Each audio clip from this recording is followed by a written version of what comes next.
প্ৰকৃত সত্যৰ সন্ধান বিচাৰি এখিলা নিকা উকা দাগ চাপবিহীন শুকুলা কাগজৰ দৰে সত্যৰ সন্ধান বিচাৰি পোৱাটো বৰ জটিল।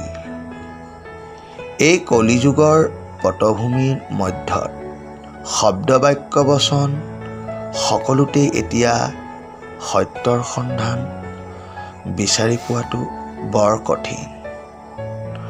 কৰ্ম ধৰ্ম অৰ্থ এতিয়া পৰিৱৰ্তনৰ দিশে।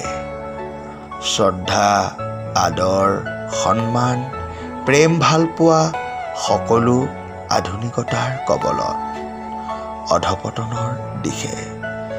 সেয়ে এতিয়া সত্যৰ সন্ধান বিচাৰি পাবানো কি? সত্য তেতা দাপৰ তিনি যুগৰ ৰীতি নীতি এতিয়া কেৱল হাতৰ স্বৰূপ।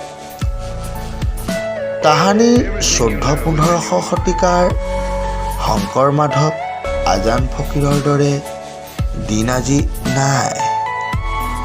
গদাধৰৰ অৰ্ধাংগিনী সতী জয়মতীৰ দৰে পতি ধৰ্মৰ অটল সত্য এতিয়া কাহিনী মাত্ৰ।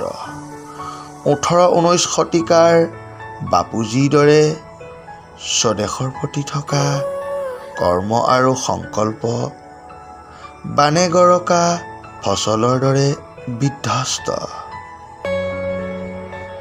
বিশাল জনতাৰ স্বাৰ্থৰ খাতিৰত সত্যক প্ৰতিষ্ঠা কৰিবলৈ গৈ প্ৰাণ আহুতি দিয়া কনকলতা মূলা গাভৰু কুশল কোঁৱৰৰ দৰে হেজাৰজন শ্বহীদৰ বুৰঞ্জীয়ে কঁপাই যোৱা সত্যতা আজি পুস্তকতে স্তব্ধ। সকলো জানিও সকলো বুজিও সত্যৰ চাবিকাঠি হেৰাই যোৱা যেন অনুভৱ হয়। সেয়েহে হাবাধৰি খাওঁ আজিও প্ৰকৃত সত্য সন্ধান বিচাৰি।